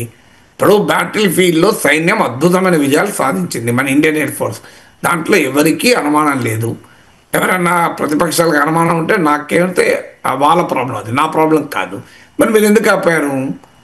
ఎప్పుడు శత్రువు ఓడిపోతుంటే ఆపుతారండి యుద్ధం? ఎవడన్నా శత్రువును తరిమి కొట్టాలి కదా. శత్రువు ఓడిపోయి పారిపోతుంటే మీరు ఎందుకు వదిలేరు? కారణం ఏంటంటే Pakistan director general military operation phone చేసి బతిలాడాడు, కాలబేరానికి వచ్చాడు. శత్రువు బతిలాడితే కాలబేరానికి వస్తే అది కూడా కుక్కతో ఒక వంకర లాంటి పాకిస్తాన్ కాలబేరానికి ఒప్పుకుంటామా అండి? కాలబేరానికి వస్తే ఈ జాడించి కాళ్ళతో కొట్టాలి కదా. మేము బతిలాడుకుంటూ ఒప్పుకుంటామా? పాకిస్తాన్ విషయంలో ఉంటామా? మరి ఎందుకు యుద్ధాన్ని కంటిన్యూ చేయలేదు? దీనికి ఆన్సర్ చెప్పాలి కదా, అప్పుడైనా ఇప్పుడైనా. అంటే నేను అనేది ఏంటంటే ప్రభుత్వాలు కొన్ని సందర్భాల్లో కొన్ని నిర్ణయాలు తీసుకుంటాయి. నిర్ణయము రైటా రాంగా 20 ఏళ్ళ తర్వాత 10 ఏళ్ళ తర్వాత చూస్తే మనకు సరిగా అర్థం కాదు. అప్పుడున్న పరిస్థితుల్లో ఆ నిర్ణయాలు తీసుకుంటారు. ప్రభుత్వాల దేశభక్తిని, ప్రధానమంత్రుల దేశభక్తిని నిరంతరం శంకించకూడదు. ఇది దేశానికి గర్వకారణం కాదు. అది వాజ్పేయి అయినా, మన్మోహన్ సింగ్ అయినా, నరేంద్ర మోడీ అయినా. విధానాల్ని విమర్శించడం వేరు, వారి దేశభక్తిని శంకించడం వేరు. ఆపరేషన్ సింధూర్ ఆపి ఉండకపోతే బాగుండేది, విశ్లేషించవచ్చు, తప్పలేదు. లేదు, ముంబై దాడుల తర్వాత పాకిస్తాన్పై యుద్ధం చేస్తుంటే బాగుండేది, కార్గిల్ యుద్ధాన్ని వాజ్పేయి ఆపాల్సింది లేకుండే, దెర్ కెన్ బి ఒపీనియన్. కానీ దేశభక్తిని శంకించడం సరైనది కాదు. సో ప్రధానమంత్రుల ప్రభుత్వాల దేశభక్తిని శంకించకూడదు. నా దృష్టిలో నరేంద్ర మోడీ దేశభక్తుడు, రాహుల్ గాంధీ దేశభక్తుడు, మన్మోహన్ సింగ్ దేశభక్తుడు. విధానాల్ని మనం ప్రశ్నించవచ్చు. మోడీ దేశభక్తిని ప్రశ్నిస్తే ఖచ్చితంగా వ్యతిరేకించాలి. ఎందుకంటే దేశభక్తి విషయంలో రాజకీయ నాయకుల్లో తేడా ఉంటుందని అనుకోను. వాళ్ళందరూ భారతదేశ బిడ్డలు కదా. సో అందువల్ల మనం ఆ రకంగా మన వారిని రాజకీయ కారణాల రీత్యా దేశద్రోహులుగా మనం చిత్రీకరించుకోకూడదు. ఆయా సందర్భాల్లో ప్రభుత్వ విధానం, ఇప్పుడు కార్గిల్ యుద్ధం జరిగింది. ఆ సమయంలో వాజ్పేయి ప్రభుత్వ ఆదేశం ఎట్టి పరిస్థితుల్లో ఎల్ఓసి దాటకూడదు అని. మరి ఎందుకు దాటలేదు? వాజ్పేయి ఏమైనా అసమర్థుడా? వాజ్పేయి ఏమైనా దేశద్రోహ?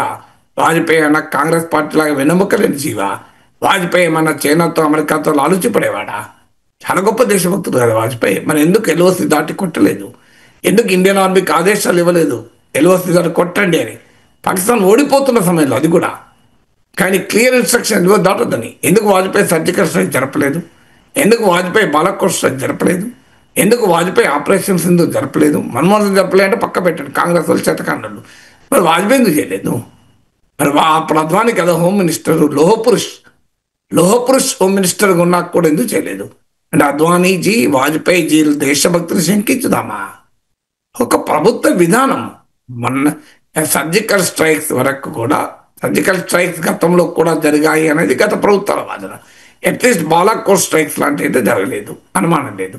1971 వార్ తర్వాత భారతదేశం సరిహద్దు దాటి పాకిస్తాన్ లోపలికి వెళ్ళి అటాక్ చేయలేదు. ఈసారి మోడీ ప్రభుత్వ హయాంలో బాలాకోట్ స్ట్రైక్స్ మొదటిసారి జరిగింది.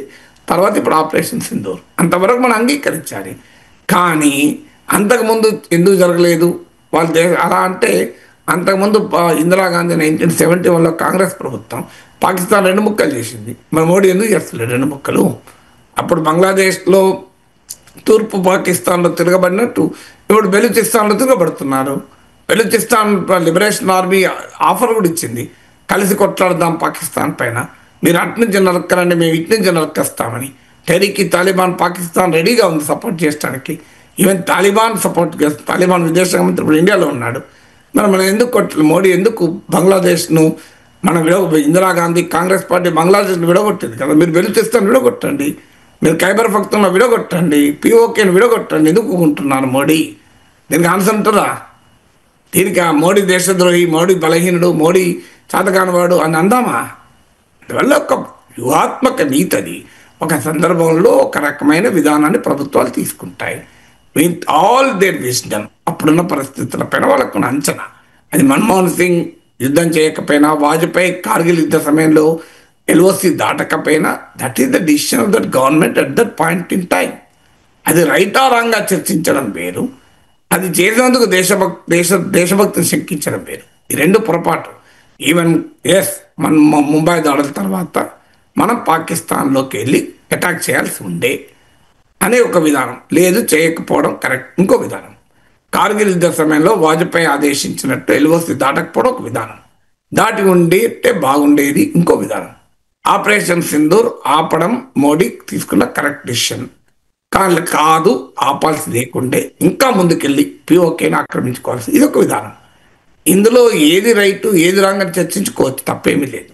కానీ ఆపరేషన్ సింధూర్ ఆపినందుకు నరేంద్ర మోడీ చేతకానాడు, దేశద్రోహి, ఆయన దేశభక్తి లేదు అంటే తప్పు కదా అది. అందువల్ల ప్రైమ్ మినిస్టర్ లాంటి వారు, దేశ ప్రధానిగా ఉన్నవారు కాస్త హుందాతనాన్ని కూడా ప్రదర్శించాలి.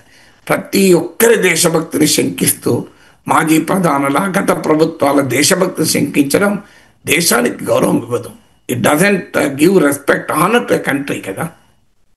Right sir. ఇక ఇజ్రాయెల్ హమాస్ల మధ్య చర్చలు కీలక దశకు చేరుకున్నాయి సార్. ఇవాళ ఒప్పందం జరిగే అవకాశాలు కనిపిస్తున్నాయి. ఒకవేళ ఒప్పందం జరిగితే కనుక వెంటనే నెతన్యాహు గాజాపై సీజ్ ఫైర్ ప్రకటించే అవకాశం కనిపిస్తోంది. కానీ 20 పాయింట్ పీస్ ప్లాన్ లో కొన్ని అంశాలపై ఇంకా ఏకాభిప్రాయం రాలేదనే వార్తలు కూడా వస్తూ ఉన్నాయి సార్. ఏం జరగబోతుంది సార్? నేను కూడా చూశాను ఇంటర్నేషనల్ మీడియా, సిఎన్ఎన్ నుంచి మొదలుకొని ఇంటర్నేషనల్ బీబీసీ అన్ని చూశాను. సో ట్రంప్ ప్రకటించాడు ఏంటంటే ఇజ్రాయెల్ హమాస్ 2 కూడా first phase of ceasefire ఒప్పుకున్నాయి. అంటే మొదటి దశ కాల్పుల విరమణ మొదటి దశకు ఒప్పుకున్నాయి. అంటే ఈ మొదటి దశలో హమాస్ తన దగ్గర ఉన్న బందీలందరినీ విడుదల చేస్తుంది. ఇది ఒక మేజర్ డెవలప్మెంట్. ఇప్పటి వరకు హమాస్ ఏనాడు కూడా తన దగ్గర ఉన్న బందీలందరినీ విడుదలకు ఒప్పుకోలేదు. ఎందుకంటే ఇజ్రాయెల్తో పోలిస్తే హమాస్ చాలా మిలిటరీలీ వెరీ వీక్. ఇప్పుడు గతంలో వీక్, ఇప్పుడు ఇంకా వీక్ అయింది. ఇప్పుడు హమాస్కున్న ఏకైక లివరేజే బందీలను అడ్డం పెట్టుకునే హమాస్ ఇప్పటిదాకా సాగించింది. ఇప్పుడు మరి బందీలను అప్పచెప్పితే ఇజ్రాయిల్ మరి మామూలుగా రేపు అటాక్ చేస్తుందా, కాల్పుల విరమణ అమలు చేస్తుందా అనే ప్రశ్న హమాస్కు ఉంటుంది. అయినా కూడా హమాస్ ఒప్పుకుంది. అది మేజర్ డెవలప్మెంట్. ఎందుకంటే ఇంకో 2-3 రోజుల్లో మీకు నోబెల్ పీస్ ప్రైజ్ అనౌన్స్ చేస్తారు. చూస్తుంటే డొనాల్డ్ ట్రంప్ అర్జెన్సీ అక్కడే కనబడుతుంది. తొందరగా దీని ముగింపు పలికి నోబెల్ ప్రైజ్ పొందాలని. బహుశా అది సాధ్యమవుతుందా, ఇప్పటికే డిసైడ్ అయ్యి ఉండాలి నోబెల్ కమిటీ ఎవరికి ఇవ్వాలనేది. బట్ అది తర్వాత సంగతి, నోబెల్ ప్రైజ్ వస్తుందా లేదా అని. కానీ ట్రంప్ కోమో Nobel prize urgency, Israel prime minister కోమో యుద్ధం ఆపడం ఇష్టం లేదు. ఎందుకంటే యుద్ధం ఆపితే ఆయన ప్రభుత్వం మనగడ ప్రశ్నార్థకమవుతుంది. కానీ అదే సమయంలో బందీలు విడుదల చేయించుకోవడం ఆయనకు చాలా ముఖ్యం. ఇప్పటికే కొంతమంది బందీలు చనిపోయారు, ఈవెన్ ఇజ్రాయెల్ దాడుల్లో కూడా చనిపోయారు. సో హమాస్ ఎంత దెబ్బతిన్నా బందీలు మాత్రం విడిపించుకోలేకపోతుంది నెతన్యాహు ప్రభుత్వం. దాంతో ఇజ్రాయెల్లో తీవ్ర వ్యతిరేకత వ్యక్తమవుతోంది, ప్రదర్శనలు జరుగుతున్నాయి, నిరసన. అందువల్ల బందీలను విడిపించుకోవడం అనేది నెతన్యాహుకు అర్జెంట్ పొలిటికల్ ప్రియారిటీ. హమాస్కి ఏంటంటే ఇప్పుడు తక్షణం కాస్త రిలీఫ్ ప్రజలకు రావాలి, పాలస్తీనా ప్రజలకు ఫుడ్ ఎయిడ్ రావాలి, మెడిసిన్స్ రావాలి, ఊపిరి పీల్చుకోవాలి. అందువల్ల అటు ట్రంప్కు, ఇటు ఇజ్రాయెల్కు, అటు హమాస్కు ముగ్గురికి కూడా తక్షణం అవసరం వచ్చింది ఈ రకమైన ఒప్పందం చేసుకోవడం. అందుకొరకు ఒప్పందం చేసుకుంటున్నారు. ఈ ఒప్పందం ప్రకారం ఏంటంటే అంతర్జాతీయ మీడియాలో వస్తున్న కథనాల ప్రకారం 1 హమాస్ ఖైదీలందరినీ విడుదల చేస్తుంది. 2 ఇజ్రాయెల్ పార్షియల్గా తన బలగాల్ని ఆక్రమిత ప్రాంతాలు, పాలస్తీనాలోని ఇజ్రాయెల్ ఆక్రమిత ప్రాంతాల నుంచి తన బలగాలను పాక్షికంగా ఉపసంహరించుకుంటుంది, పూర్తిగా కాదు, ఇక్కడ అండర్లైన్ పార్షియల్గా. అలాగే ఇజ్రాయెల్ కాల్పుల విరమణ పాటిస్తుంది. ఇది 3 కీలకమైన అగ్రిమెంట్స్. దీనికి ఇక్కడ వరకు పాజిటివ్ డెవలప్మెంట్, ఎందుకంటే 2 ఏళ్లుగా బాంబుల వర్షం చూస్తున్న పాలస్తీనా ప్రజలకు, గాజా ప్రజలకు ఇది కాస్త ఉపశమనం. అలాగే ఆహారము, వైద్య సాయము ఇవి అందటానికి అవకాశము. అందువల్ల ఆ మేరకు బందీలు విడుదల కావడం బందీల కుటుంబాలకు, ఇజ్రాయిలీలకు ఉపయోగం. సో అందువల్ల దీన్ని మనం ఆహ్వానించాలి ఈ మేరకు. కానీ ఇది నిలబడుతుందా అనే క్వశ్చన్స్ అయితే మిగిలి ఉన్నాయి. మొదటి క్వశ్చన్ ఏంటంటే ఇజ్రాయిల్ ఒక్కసారి బందీలను హమాస్ అప్పచెప్పాక ఇక మామూలుగా అటాక్ చేయకుండా ఉంటుందా, ఇది క్వశ్చన్. అంటే హిజ్బుల్లాతో కాల్పుల ఒప్పందం చేసుకున్నాక కూడా హిజ్బుల్లాపై దాడి చేసింది. అందువల్ల మార్చిలో కూడా కాల్పుల విరమణ ఒప్పందం కుదిరింది ఇజ్రాయెల్ హమాస్ మధ్య. తర్వాత కూడా మళ్ళీ ఇజ్రాయెల్ దాడులు చేసింది. ఈ బందీలు ఉండగానే కాల్పుల విరమణ అండర్స్టాండింగ్ను ఉల్లంఘించిన ఇజ్రాయెల్ బందీలు అప్పచెప్పాక కాముగా ఊరుకుంటుందా, ఇది మొదటి క్వశ్చన్. అంటే ఇజ్రాయెల్ హిస్టరీ చూస్తే ఎప్పుడు కూడా చాలా అఫెన్సివ్లో ఉంటుంది. అందులో నెతన్యాహు ప్రభుత్వం ఫార్ రైట్ పార్టీల మద్దతుతో ఉంది. ఫార్ రైట్ పార్టీలు యుద్ధాన్ని కోరుకుంటారు. యుద్ధాన్ని కోరుకునే పార్టీల మద్దతుతో నెతన్యాహు ప్రభుత్వం నడుస్తుంది. తన ప్రభుత్వ మనుగడ కొరకైనా ఈ కాల్పుల విరమణ ఒప్పందాన్ని ఉపసంహరించుకుంటాడా, ఉల్లంఘిస్తాడా అనేది అనుమానం. ఇప్పుడు ఎందుకు అంగీకరిస్తున్నాడంటే, ఒకటి బందీలు విడుదల కావాలి, మరొకటి అమెరికా నుంచి తీవ్ర ఒత్తిడి ఉంది. ఇజ్రాయెల్ అమెరికా ఒత్తిడి నుంచి ఏ పని చేయలేదు, ఇజ్రాయెల్కు స్వతంత్రంగా ఏమీ చేయలేదు అమెరికా ఒత్తిడి. ట్రంప్కి ఏంటంటే అర్జెంటుగా ఆయన యుద్ధాలు ఆపుతానని ప్రామిస్ చేశాడు. ఉక్రెయిన్ యుద్ధం ఆగడం లేదు, పుటిన్ వినడం లేదు. ఇండియా పాకిస్తాన్ వారాపినని చెప్పుకున్నా మనం అంగీకరించడం లేదు. ఇక థాయిలాండ్, కంబోడియా, ఇలాంటి ఆర్మేనియా, అజర్బైజాన్ ఇవన్నీ చిన్న చిన్నవి. వీటిని ఆపినామంటే ఎవరు పెద్దగా పట్టించుకోవడం లేదు. అందుకే ట్రంప్ అర్జెంటుగా గాజా యుద్ధాన్ని ఆపాను అని తన ఖాతాలో వేసుకోవాలి. అందుకొరకు తీవ్రంగా ఇజ్రాయెల్ పైన ప్రెషర్ తెస్తున్నాడు. ఆ ప్రెషర్కు తల వంచి ఇజ్రాయెల్ ఇప్పుడు ఒప్పుకుంది. కానీ ఇక ముందు ఒప్పుకుంటుందా, ఇది నేను ఫస్ట్ క్వశ్చన్. రెండో క్వశ్చన్ ఏంటి, హమాస్ డీమిలిటరైజ్ కావాలి అనేది ఇజ్రాయెల్ కండిషన్. అంటే హమాస్ పూర్తిగా ఆయుధాలు వదిలేయాలి, మిలిటరీ ఇన్ఫ్రాస్ట్రక్చర్ కంప్లీట్గా ధ్వంసం చేయాలని. దానికి హమాస్ సిద్ధంగా లేదు. హమాస్ అనేది ఏంటంటే పాలస్తీనా ప్రాంతాల నుంచి ఇజ్రాయిల్ ఖాళీ చేసి పాలస్తీనా దేశ ఏర్పాటుకు అంగీకరిస్తే తప్ప మేము డీమిలిటరైజ్ కాము అంటున్నారు. ఇది ఫండమెంటల్ ఇరిటెంట్. సో ఎలా పరిష్కారం అవుతుంది అనేది రెండో క్వశ్చన్. మూడో క్వశ్చన్ ఏంటంటే, హమాస్ అధికారాన్ని వదులుకోవటానికి సిద్ధపడింది. అధికారం ఎవరికి ఇవ్వాలనుకున్నప్పుడు టెక్నోక్రసీ అంటారు. అంటే అటు హమాస్తో కానీ అలాగే వెస్ట్ బ్యాంక్లో ఉన్న పాలస్తీన్ అథారిటీతో కానీ సంబంధము లేని ఒక టెక్నోక్రాట్లతో కూడిన తాత్కాలిక ప్రభుత్వం ఏర్పాటు చేయాలి. దీనికి డొనాల్డ్ ట్రంప్ అధ్యక్షతన ఉన్న బోర్డ్ ఆఫ్ పీస్ మానిటర్ చేస్తుంది, ఇంటర్నేషనల్ డిఫెన్స్ ఫోర్సెస్ మానిటర్ చేస్తుందని చెప్పారు. దీన్ని ఎలా అంగీకరిస్తారు పాలస్తీనా ప్రజలు అనేది మరో క్వశ్చన్. సో అందువల్ల అలాగే నాలుగవది, ఈ ఒప్పందం ఎప్పట్లోగా అమలు కావాలి, టైం షెడ్యూల్ ఎక్కడా లేదు. 5వది అసలు ఫండమెంటల్ ప్రాబ్లం ఏంటి, right to Palestinian nation. Right to nation, Palestine ప్రజల డిమాండ్ ఏంటంటే right to education, right to work కాదు. వాళ్ళ మేజర్ డిమాండ్ ఏంటంటే మాకు ఒక దేశం కావాలి, మా దేశమైన పాలస్తీనా నుంచి మమ్మల్ని తరిమి కొట్టింది ఇస్రాయిల్. ఇప్పుడు మాకు దేశం లేని ప్రజలుగా మేము బతుకుతున్నాం. సో మాకు దేశం కావాలన్నది వాళ్ళ డిమాండ్. ఎట్టి పరిస్థితుల్లో పాలస్తీనా దేశాన్ని అంగీకరించమని ఇజ్రాయెల్ చెప్తోంది. 2 స్టేట్ సొల్యూషన్, ఇజ్రాయెల్తో పాటు పాలస్తీనా దేశం ఉండాలన్నది అమెరికా అధికారిక విధానం. కానీ ఆ విధానాన్ని అమలు చేసడంలో అమెరికాకు చిత్తశుద్ధి లేదు. యూరోపియన్ దేశాలు కూడా పాలస్తీనా గుర్తిస్తున్నాయి. కానీ అల్టిమేట్గా అమెరికా ఒత్తిడి లేకుండా పాలస్తీనా దేశం ఏర్పడదు. మరి అమెరికా ట్రంప్ ఎందుకు ఒత్తిడి చేస్తారు అనేది క్వశ్చన్ మార్క్. అందువల్ల కాల్పుల విరమణ జరగడాన్ని ఆహ్వానించాలి. కీలక ప్రశ్నలు మిగిలే ఉన్నాయి. సార్, ఇక ఫైనల్ గా బాలీవుడ్ నటి దీపికా పదుకొనే రీసెంట్ గా అబుదాబి టూరిజం యాడ్లో యాక్ట్ చేశారు సార్. డ్రెస్సింగ్ చూస్తే హిజాబ్ ధరించినట్టుగా ఉంది. చాలా మంది ట్రోల్ చేస్తూ ఉన్నారు సార్, ఒక హిందూ అయి ఉండి హిజాబ్ ధరించడం ఏంటి అని చెప్పి. At the same time Deepika Padukone fans అంటూ ఉన్నారు, ఇతర మతాల పట్ల మీకున్న గౌరవాన్ని, విశ్వాసం పట్ల వాళ్ళు ప్రైజ్ చేస్తున్న పరిస్థితి. సో దీపిక ధరించింది అసలు హిజాబే కాదు అనేది మరికొందరి వాదన. ఈ వివాదంపై మీ కామెంట్స్. ఒకటి నేను కూడా చదివాను, అది కాంట్రవర్సీ. అది ఒక అబుదాబి టూరిజానికి యాడ్, అది ఒక అడ్వర్టైజ్మెంట్ అది. సో వాస్తవంగా రణ్వీర్ సింగ్ కూడా నీకు ఆ యాడ్లో ఉన్నాడు. So that's an ad. Deepika Padukone కూడా యాడ్లో నటించింది. సో అబుదాబి టూరిజానికి యాడ్లో సారీ కట్టుకొని నటిస్తారా నాకు చెప్పండి. ఇప్పుడు అమెరికన్ ఒక హాలీవుడ్ యాక్ట్రెస్ ఇండియన్ టూరిజం లేదా ఆంధ్రప్రదేశ్ టూరిజం, తెలంగాణ టూరిజంకి నటించాలి. సో అమెరికన్ యాక్ట్రెస్ అమెరికన్ డ్రెస్లో నటిస్తే తెలంగాణ టూరిజానికి బ్రాండ్ అంబాసిడర్ కాగలరా? సో దీనిలో ఏ రకంగా ఉండాలి? తెలంగాణ టూరిజం బతుకమ్మ పట్టుకొని ఒక తెలంగాణ భారతీయ మహిళగా ఉండాలి కదా. హాలీవుడ్ యాక్ట్రెస్ కదా అని శారీ కట్టుకుంటే ఇది హిందూ డ్రెస్, నువ్వు క్రిస్టియన్ అయ్యి ఎలా కట్టుకుంటావు అని అంటే అర్థం ఉంటుందా? ఇప్పుడు ఆ పర్పస్ ఏంటి? అబుదాబి టూరిజానికి యాడ్ ప్రమోషన్లో ఆ దేశ దుస్తులు ధరించకుండా నీ దేశ దుస్తులు ధరిస్తే అది ఎట్లా యాడ్ అవుతుంది? అది యాడ్ అవుతుందా?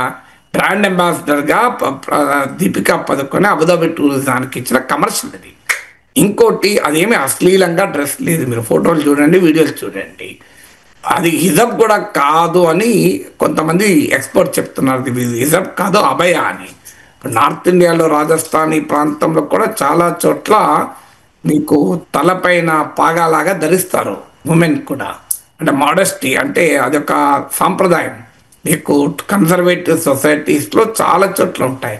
సో హిజబ్ వేరు, ఇది అభయ వేరు. అభయ అంటే కింది మీకు ఒక ఫేస్, అలాగే హ్యాండ్స్, ఫీట్ తప్ప ఎంటైర్ బాడీ కవర్ అవుతుంది అని. సో అందువల్ల అదొక డ్రెస్ కోడ్ ఉంటుంది. ఇప్పుడు ఉదాహరణకు మీరు దేవాలయాలకు, చాలా దేవాలయాల్లో ధోతి కట్టుకుని వెళ్ళాలన్న కండిషన్ ఉంటుంది. అక్కడ నువ్వు ఎవరైనా ధోతి కట్టుకోవాల్సిందే నువ్వు వెళ్ళి చూడాలి అనుకుంటే. సో అదొక సాంప్రదాయం. సో నేను ఆ సాంప్రదాయం, ధోతి కట్టుకున్నావు కదా నువ్వు హిందూ అయిపోయినావు అని అనరాదు కదా. ఎవరు వెళ్ళినా ధోతి కట్టుకునే వెళ్ళాలి. ఇప్పుడు మీకు యునైటెడ్ అరబ్ ఎమిరేట్స్లో ప్రఖ్యాత మాస్క్లకు వెళ్తే వాళ్ళ డ్రెస్ కోడ్ ఉంటుంది. పురుషులకైనా స్త్రీలకైనా టైట్ డ్రెస్ వేసుకోకూడదు, ఇట్లా కొన్ని డ్రెస్ కోడ్ ఉంటుంది. సో ఆ అంబియన్స్ మెయింటైన్ చేయాల్సి ఉంటుంది. అందువల్ల పర్పస్ ఏంటి అనేది మనం ఆలోచించాలి. అక్కడ హిందూ ముస్లిం ఏంటి? ఆ మాటకొస్తే మీకు ఆంధ్రప్రదేశ్లో మీరు గోదావరి జిల్లా నుంచి వచ్చారు కదా, అక్కడ మీరు ముస్లింలు చూడండి, హిందువులానే ఉంటాయి డ్రెస్సులు, ఏం తేడా ఉండదు.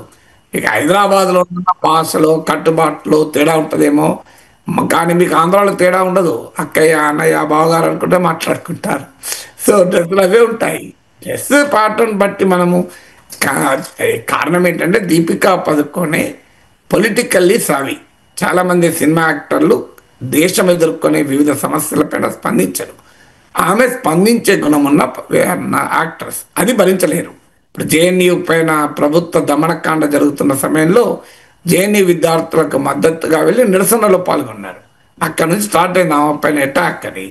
సో ఆ అటాక్ వల్ల ఆమె రకరకాలు ఇక మన తెలుగు నట కూడా నేను చదివినట్లు సబ్జెక్ట్ కరెక్షన్, మీకు కల్కి 2కు కూడా ఆమె నటించడం లేదు అని, ఇంకేదో సినిమాకు కూడా ఆమె సందీప్ రెడ్డి వంగాతో ఓ సినిమాకు కూడా ఆమె అంగీకరించలేదు. ఇలాంటివన్నీ కూడా కాంట్రవర్సీస్. ఆమె వర్క్ లైఫ్ బ్యాలెన్స్లో భాగంగా కావచ్చు, లేదా ఆమె ఫ్యామిలీ అవసరాలు ఏమైనా ఉండొచ్చు కదా. ఇప్పుడు సెలబ్రిటీ అనేంత మాత్రాన సెలబ్రిటీకి ప్రైవేట్ స్పేస్ ఉంటుందా? సెలబ్రిటీ ఏ బట్టలు ధరించాలి, ఏ రకంగా ఉండాలి, అశ్లీలంగా ఉంటే మన అభ్యంతరం చెప్పచ్చు. కానీ ఆ మాటకొస్తే మన రాజకీయ నాయకులు ఎన్టీ రామారావుతో సహా మీరు రమజాన్ రోజు వెళ్ళి మీరు చెప్పేటప్పుడు ముస్లిం టోపీ ధరించి రంజాన్ రోజు మా ప్రార్థనలో పాల్గొంటారు కదా. చంద్రబాబు నాయుడు క్రిస్మస్ వేడుకల్లో పాల్గొని యేసు ప్రభు చెప్పినవి చాలా గొప్పవి అని చెప్పలేదా? అంటే అప్పుడే క్రైస్తవుడు అయిపోయాడు, హిందువు అయిపోయి బైబిల్ యేసు ప్రభు బోధనలు గొప్పవని చంద్రబాబు నాయుడు ఎలా అంటాడు? అది హిందూ మతానికి అవమానం కాదా? అంటే అది కరెక్ట్ అవుతుందా? So this a part of ఒక డెమోక్రసీలో. మీకు ఆర్ఎస్ఎస్లో కూడా రాష్ట్రీయ ముస్లిం మంచి ఉంటుంది. మరి ఆర్ఎస్ఎస్ హిందూ రాష్ట్రానికి కొరకు కదా ఫైట్ చేసేది, హిందూ మత సంరక్షక సంస్థగా పనిచేస్తుంది కదా. హిందూ రాష్ట్రం కొరకు పోరాడేటువంటి కృషి చేసేటువంటి ఆర్ఎస్ఎస్లో మన ముస్లిం మంచి ఏంటి? ఆర్ఎస్ఎస్లో ఒక విభాగం రాష్ట్రీయ ముస్లిం మంచి అని ఎందుకుంది? మరి దాన్ని బీజేపీలో లేదా? బీజేపీ ముస్లిం విభాగం. అందువల్ల మనకు ప్రతిదాన్ని వివాదం చేయకూడదు. ఎస్, అభ్యంతరకరమైన అశ్లీలకరమైన రీతిలో కనుక వేషధారణ ఉంటే ఖచ్చితంగా ప్రశ్నించాలి. కానీ ఒక కమర్షియల్కు, అది కూడా వేరే దేశానికి సంబంధించిన కమర్షియల్లో అక్కడ టూరిజాన్ని ప్రమోట్ చేసేటప్పుడు అక్కడి కల్చరు, అక్కడి వేషధారణ, అక్కడి ఫుడ్తో నువ్వు ప్రజెంట్ చేయాలి కదా. మీకు గుజరాతీ ఫుడ్కు నేను ప్రమోట్ చేయాలంటే డోక్లా తినాలి తప్ప నేను సకినాలు తింటా, సర్వపిండి తింటా అంటే నడుతుందా? మీకు ఆంధ్రప్రదేశ్ ఫుడ్ను ప్రమోట్ చేయాలంటే పూతరేకులు తినాలి, బందర్ లడ్డు తినాలి, కాకినాడ కాజా తినాలి. కానీ నేను నేను డబల్ కా మీఠా తింటా, మీకు హలీం తింటా అంటే నడుతుందా? హైదరాబాద్ ప్రమోట్ చేయాలంటే హలీం తినాలి. మీకు ఆంధ్రప్రదేశ్ టూరిజానికి ఆంధ్రప్రదేశ్ ఫుడ్ను ప్రమోట్ చేయాలి బ్రాండ్ అంబాసిడర్ అంటే కాకినాడ కాజానో, బందర్ లడ్డునో, పూతరేకులో తింటేనే కదా అది ఆంధ్రప్రదేశ్ అర్థమయ్యేది. ఆడపై నేను సకినాలు తింటా అంటే ఎట్లా కలుగుతుంది? సకినాలు తెలంగాణ వంట కదా. సో అందువల్ల ఎక్కడైనా ఒక కల్చర్ను ఒక టూరిజం ప్రమోషన్కు అక్కడి డ్రెస్సింగ్ లేకపోతే ఇక్కడ సారీ కట్టుకోలేదంటే సారీ కట్టుకొని అబుదాబి టూరిజం ప్రమోట్ చేస్తారు ఎవరైనా? లాజిక్ ఉండాలి కదా మనం మాట్లాడేటప్పుడు. Yes sir, thank you so much sir.